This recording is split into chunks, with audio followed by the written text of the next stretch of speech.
তো hello guys, আমরা এবারে অঙ্ক করব। এখানে আছে 10টা, 7টা, 9টা, 3টা। এবারে এখানে বলেছে দুটোই যখন একই ঘরে থাকে, 12র ঘরে থাকে, তখন কটা বাজবে? 12টা। এখানে বলছে কাটা বানাতে, কাটা বানিয়েছি। এই তো আমরা এবারে করব। এখানে আছে এই ছড়াটা, আপনারা পড়বেন। এই ছড়াটা পড়তে পারে পরীক্ষায়, এটি পরীক্ষায় পড়বে। আমার কালকে পরীক্ষা আছে, আমার এইটা পড়বে না আমার মনে হচ্ছে।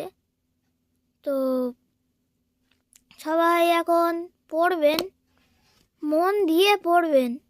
এখন অনেক রাত্রি হয়ে গিয়েছে, তো এখন এখানে ব্লগটা রাখছি। Tata, good bye, bye bye. এখানেই রাখা হচ্ছে এই ব্লগটি। আপনারা ভালো করে মন দিয়ে পড়বেন, নাহলে বলো পরীক্ষায় পাশ করতে পারবেন না। রাখছি এখন ব্লগটা, বাই বাই।